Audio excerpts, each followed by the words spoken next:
We are.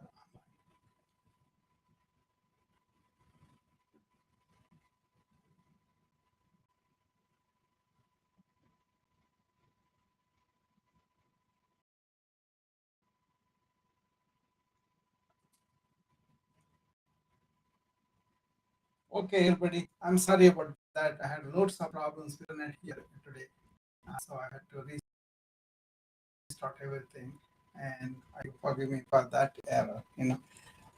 So now I'm really open on all channels, and I'm able to talk about this. Um, you know, as an introduction, let me first introduce myself for those people who don't know me or who hear this recording later and want to figure out who I am. My name is Rao Kolusu. I'm a physician, practiced more than 40 some years in United States, and also I'm a biomedical informatician. I deal with big data and EMR in the hospital, and also I'm a yoga practitioner. I study ancient wisdom and have been at that ancient wisdom, borrowing some hacks from that to our modern challenges. So that has been very fruitful to me to deal with the stresses of life and also develop inner resilience. So now I teach physicians, nurses, and IT professionals and company leaders how to develop this inner resilience and also develop servant leadership. I work with people who are burning out from the work or information overload and also any stress from the IT professionals because of all the information they're dealing with. That's what I'm doing. So I come on these social clubs to express my experience with in this field as a physician and as well as a yoga practitioner and a student of ancient wisdom to bring in some hacks for our modern life. There's so much stress and really hard way of coping with the COVID and with the world in general, and it's getting more and more challenges. So my thing is balances will be there, but how can we concentrate on our own resistance, immunity, resilience? Apart from I'm a big proponent for uh, vaccines. I want people to take the vaccine and also follow the mitigating measures. Apart from that, I firmly believe that we should be healthy and strong and resisting the infections as they break out. That is something that we have to really work on. I think that's common sense, but I don't think we pay attention to that kind of efforts to promote immunity within our body. Good food, good exercise, and a good quality sleep, and also some effort to calm our mind down. Otherwise, we allow the mind run all the time, and that's more so now with all these devices, all these smartphones. I'm not against the technology; I use that all the time, but I also want to understand what technology can do to our body and harm effects, especially the children. And later on, as you go on, a lot of people are getting neurotic, and then a lot of people are really not focusing on these internal strengths or treasures that they have. And that is something I always talk about: internal orientation, turning inward and finding things within yourself. Okay, so that's why I thought I will talk about that today. About are we in synchrony with our mind, with our speech, and with our action? That kind of thing, right? So whenever you focus on that, then you will be able to really understand the dynamics, and also don't let the mind go wherever it is, and don't talk whatever that comes to your mouth, and also you do the things that you want to do that are important and meaningful for you. So when you have the synchronization of the mind, speech, and the work, you can see the energy is really doubled or not depleted. So that's why I always talk about be in synchronicity. But then in a civilized society, we have a lot of things we want to hide, we want to say something, we think something. All those things are pretty regularly happening. And if you don't want to speak about it, if you don't want to say something you don't agree, the best thing would be silent, right? If you are silent, then you don't have to say what you don't mean, what it doesn't appeal to you, right? That kind of thing. These are all not some preachy lessons or something. They're like a common sense thing that are missing in a lot of my patients, a lot of my family, and all that. Because once I point out to them in a nice, gentle way, they are willing to look at it, and then once they change it, they come themselves and they say, "Oh, that really changed my energy. That really helped me to deal with this particular thing and all that." But they have done it by themselves. It's not like a medication we can give and you synchronize your mind, voice, and action, right? You got to have that within you, that awareness of what's going on within your mind, what's going on when you're speaking, what you're speaking, and what kind of attention you pay to the work that you are doing, right? All that depends on you, on your interior. A lot of people don't really look at the internal processes as a witness. If you start to doing that, all that overthinking, all the worries, all the anxiety that people have, they definitely go down if not completely resolved. So that is the first point, actually, beginning point where you start to really regain control over those phenomena, right? So suppose somebody is thinking unconsciously and driving all the time, and that is a pretty dangerous. We know that, but then a lot of people get lost in their thought and then drive. Or when they are working, they get lost in their thought and work too. That's also not advised, right? If you can be in the work and your challenges are met by your skills, then you will be working in flow. When you work in flow, obviously you enjoy the job very much, and then you want to do more work, and that is a very quality thing. So we can talk about flow in some other time, but today, like I get up in the morning, I do my exercises, I do my yoga club, I teach people there where we are deep breathing and in awareness, and then we want to carry the presence that we felt during the yoga class through the day, so that we are present in whatever we do, you know, and there the synchronization happens very easily, and people really get benefit out of that. Okay, that's not like a big deal, but then it requires, first of all, awareness that we are not in the present, we are going into the past or the future. That only you will be aware of it. And then you say, okay, let me be conscious about what I'm doing. Let me be focused on that. Then you discover you are slowly, qualitatively improving your work experience or your relationships and all that, right? Then you kind of stick to that. Mind you, we're not using any external agents to control our mind now.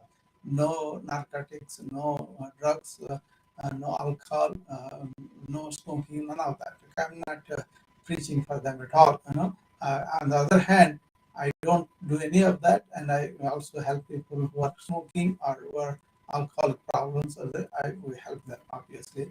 But then, in my thing, I just don't only use medications, but also use this behavioral change and understanding from the ancient wisdom.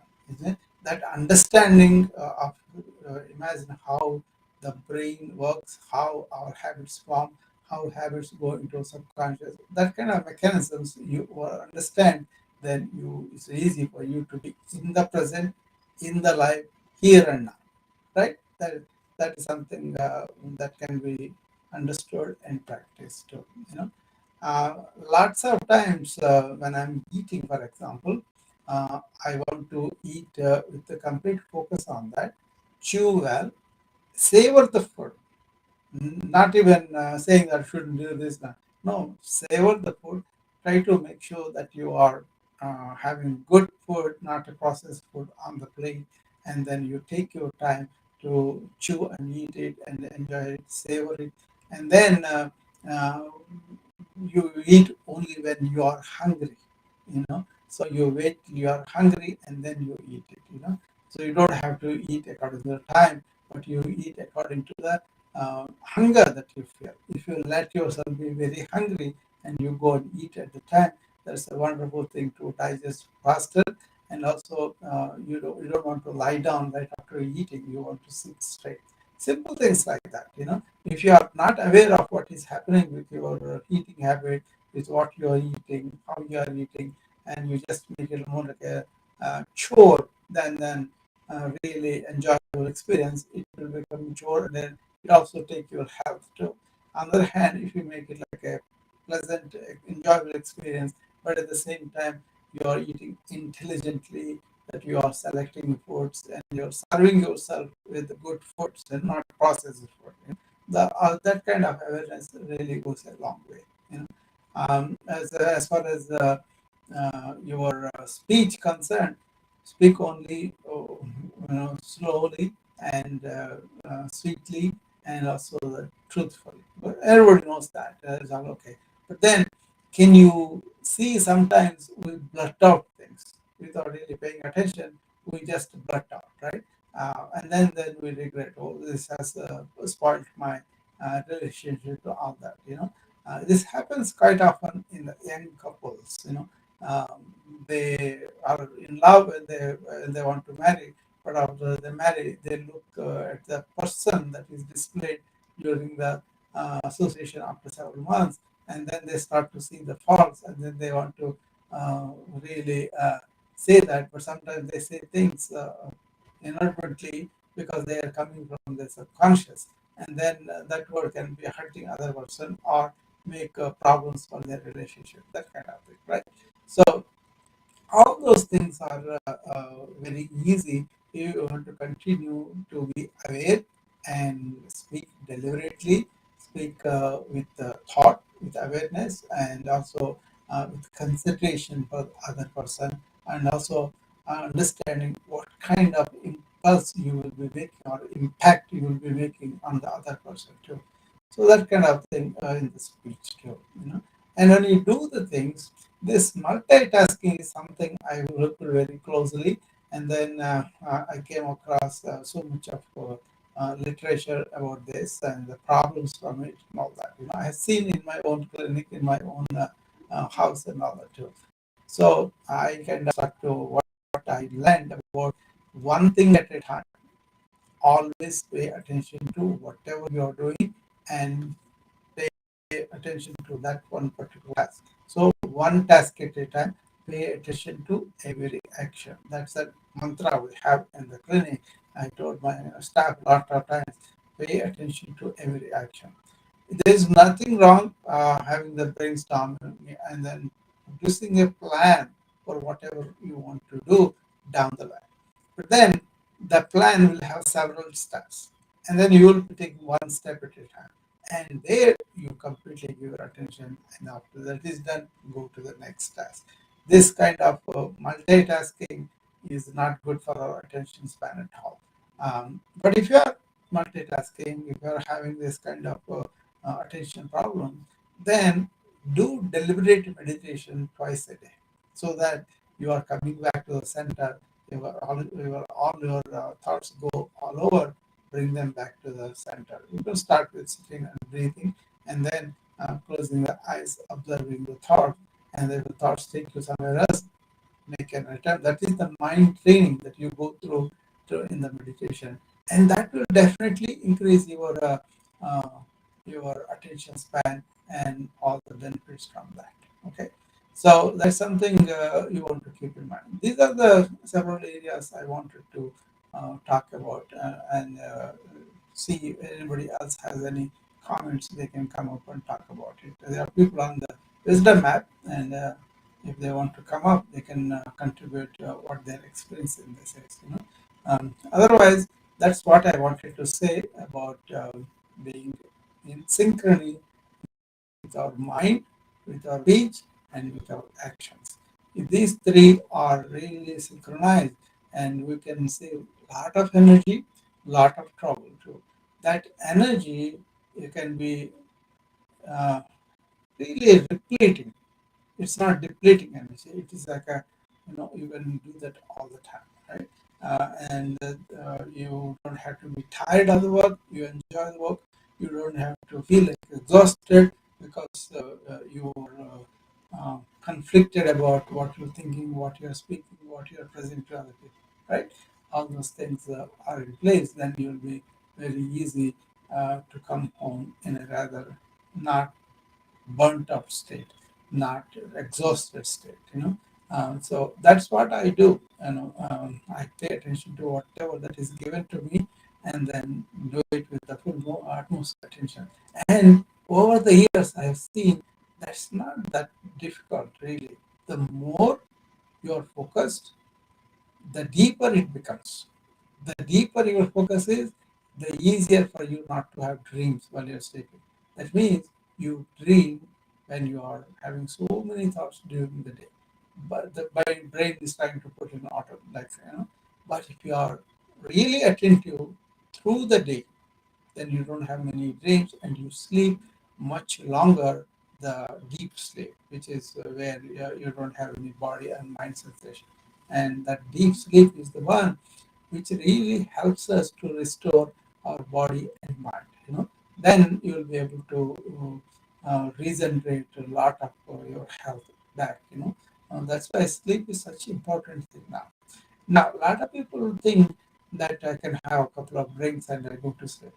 That is not a very recommended sleep, because slowly what happens is you will be tolerating that alcohol amount, then you have to increase that to get the same feeling right from. And then you are the border of addiction, problems of habituation, all that, right? So if you don't take any drugs, including coffee and tea and smoke and alcohol, if they are not there, or all the other drugs also, I don't advise any of them.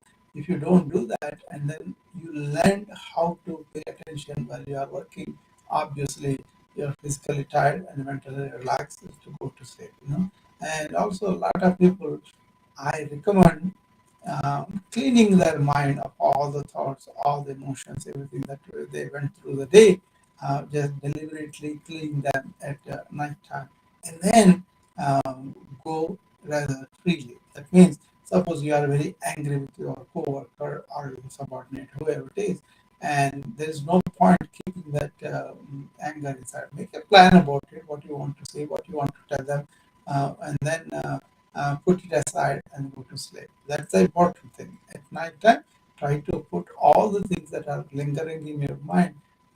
That is a form of meditation, right? And then put them in perspective. Suppose they are very trivial matters, you don't have to really worry about them. Don't keep them in your mind. Or if they are important, use a journal, write them down, put them there so that you can really see that I am going to take action on them later. But for tonight, I'm going to forget about them. If you can do such kind of perspective orientation to whatever is bothering you at night time before you go to sleep, you sleep very, very happily, very deeply, and then in the morning you will wake up with fresh energy to deal with the problems that are bothering you. But if you sleep on the problem, keeping that inside and worrying about it, that's not what I advise. Okay, and also even practically also, nothing is going to happen till tomorrow, so better have good sleep. That kind of practical thing. This is not that easy. That, as I said, a lot of people have sleeping problems because they interfere with the reticular active system, which is and the limbic system. So many neurological systems are involved in that. So you don't have to really drink a lot of wine and then go to sleep. Some people do that, but that way your natural balance system, the system that produces the melatonin and all, they go out of whack. These are we call diurnal rhythms. There is a rhythm for your digestive system. There, when you get hungry, when you are to eat, and then when you come out, right? And later on, once that's there, then you have a system of diurnal variation for the sleep. You physically exhausted and mentally relaxed, mentally not going on continuously, but mentally relaxed. Then you slip into sleep, and that's a very good thing for you. You know? And as you sleeping more qualitatively, as you age, you will require less sleep. But quality sleep is important. For me, I kind of sleep maybe 3 to 4, 5 hours, something like that, deep sleep. And when I wake up, I really have energy, and that's why I don't feel like going back to sleep again on all that. And then you get into things, and then as you are doing things, and also you are kind of relaxed, and then enjoying the work, enjoying the conversations, enjoying the people around you, and the day goes very well. Okay, so uh, with that, I will stop there. I think there's a problem with the wisdom app also again. I think there's an internet problem there. So I'll be seeing you again next time to discuss more of this stuff. Thank you.